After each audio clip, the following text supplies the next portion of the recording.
Assalamualaikum warahmatullahi wabarakatuh. Terima kasih Yang Berhormat Tan Sri. Saya bangun bagi pihak Blok Pembangkang untuk mengemukakan satu persoalan standing order di bawah standing order 11.3 sebagaimana disebut oleh Yang Berhormat Tan Sri. Di hadapan kita ni satu surat, satu notis pemberitahuan mesyuarat khas Dewan Rakyat pada hari ini yang telah disebutkan ianya mengikut peraturan 11.3. Bagaimana disebut oleh Yang Berhormat Tan Sri sekejap tadi, saya mohon izin untuk membacakan peraturan mesyuarat 3. Dengan izin. Silakan. Pada masa majlis dalam tangguhan, jika Perdana Menteri memaklumkan kepada Tuan Yang di-Pertua iaitu bagi faedah orang ramai, mustahak majlis mengadakan mesyuarat dahulu daripada tarikh yang telah ditetapkan, maka Tuan Yang di-Pertua hendaklah dengan serta-merta mengeluarkan pemberitahu menyatakan berapa hari bulan hendak diadakan mesyuarat itu. Dan majlis hendaklah mengadakan mesyuarat pada masa yang disebutkan dalam pemberitahuan itu. Urusan-urusan bagi hari itu hendaklah ditetapkan oleh Perdana Menteri dan pemberitahuan berkenaan dengan urusan itu hendaklah dihantar kepada ahli-ahli tidak lewat daripada masa hendak diadakan mesyuarat itu. Yang Berhormat Tan Sri, saya membangkitkan perkara ini selaras dengan satu surat yang telah saya hantar kepada pejabat Tan Sri, telah disahkan terima semalam, iaitu yang bertajuk Mohon Penangguhan Sidang Khas Parlimen berkaitan laporan Suruhanjaya Siasatan Diraja RCI Tabung Haji. Dan alasan yang kami berikan ialah kami mencadangkan agar sidang khas parlimen tersebut ditangguhkan ke satu tarikh yang lebih sesuai. Cadangan ini dibuat mengambil iktibar atas faktor kesihatan kepimpinan utama kerajaan di mana Yang Berhormat Perdana Menteri Datuk Seri Anwar Ibrahim sedang menjalani rawatan kesihatan, manakala Timbalan Perdana Menteri II Yang Berhormat Datuk Amar Haji Fadilah Haji Yusof pula sedang mendapat rawatan di Institut Jantung Negara. Memandangkan isu tabung haji merupakan perkara yang amat signifikan serta mempunyai kepentingan awam yang tinggi, adalah wajar sekiranya pembentangan serta perbahasan laporan ini dapat dihadiri dan dibentangkan sendiri oleh Yang Amat Berhormat Perdana Menteri. Sebaik saja beliau kembali bertugas. Kehadiran Yang Amat Berhormat Perdana Menteri di Dewan Rakyat ini amat penting bagi memberi penjelasan komprehensif, khususnya memandangkan perkara ini turut dibangkitkan oleh beliau sendiri, Yang Amat Berhormat. Jadi ini berdasarkan kepada 11.3, walaupun kuasanya adalah kuasa Perdana Menteri untuk memanggil mesyuarat khas ini, saya berpandangan bahawa adalah juga menjadi prerogatif ataupun discretion bidang kuasa ataupun discretion kepada Perdana Menteri untuk menangguhkan.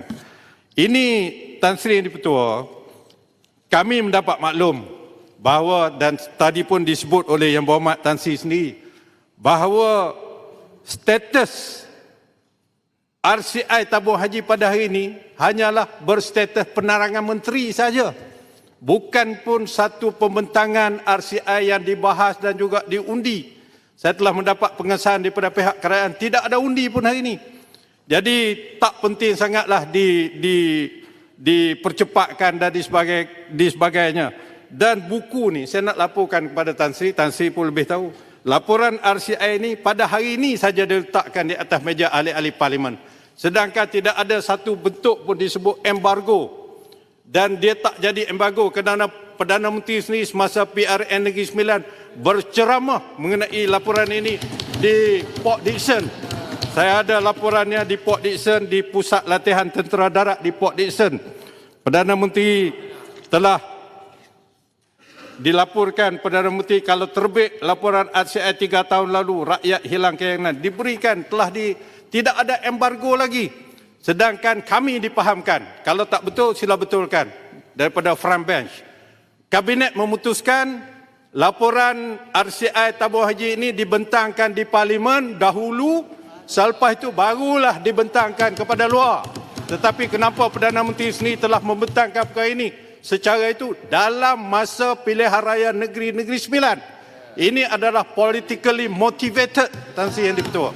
Jadi oleh sebab itu Yang Amat Berhormat Perdana Menteri mesti berada di dalam Dewan ini untuk mendengar dan juga memberi respon, malahan menggulung. Kami dipahamkan Yang Berhormat Menteri Agama diarahkan untuk membentang ini. Dia pun baru lagi, tak apa. Itu kuasa, kesian dia. Kemudian saya dipahamkan dia akan menggulungnya adalah Yang Berhormat MK2, Menteri Keuangan 2. Jadi Menteri Keuangan merangkap Perdana Menteri tidak bertanggungjawab dalam RCI tabung haji ini. Jadi untuk menunjukkan Yang Amat Berhormat Perdana Menteri seorang yang bertanggungjawab, kami mohon dengan rendah diri supaya persidangan ini ditangguhkan, membiarkan Perdana Menteri datang. Beliau tentu mengikuti daripada hospital ataupun daripada rumah perkara ini. Kalau dia datang, kita bahas. Kalau dia datang, kita bahas. Tapi kalau dia tak datang, ianya as good as we make a press conference, ya. Tak ada orang. Kalau kita bahas tanpa Perdana Menteri, macam kita buat press conference-nya. Jadi atas dasar itu, kami pihak pembangkang memohon persidangan ini ditangguhkan. Atas alasan, kalau di mahkamah, orang yang membuat permohonan, the applicant, tak hadir ke mahkamah, mahkamah boleh buang kes, ya, strike out the case. Tak boleh. Ini orang yang meminta dalam 11.3 Perdana Menteri meminta. Bukan ketua majlis ke ataupun timbalan ketua majlis pada hari ini. Tak tahulah dapat sabda ke tidak. Ini bahasa Negeri Sembilan, sabda-sabda. Jadi kita tak tahu. Jadi itu permohonan kami atas alasan bahawa amat tidak proper Perdana Menteri yang meminta persidangan khas atas tajuk yang mempunyai kepentingan awam iaitu RCI tabung haji, beliau tidak hadir dan sedangkan bagaimana disebut rakan-rakan kami ahli-ahli Senat Dewan Negara telah dijemput. Ini macam pembentangan bajet tu. RCI dulu saya rasa tak pernah dijemput. Tidak pernah dijemput senator, batu putih dan sebagainya. Tapi hari ini betapa pentingnya. Jadi penting Perdana Menteri hadir dalam persidangan ini. Baik. Terima kasih. Noted.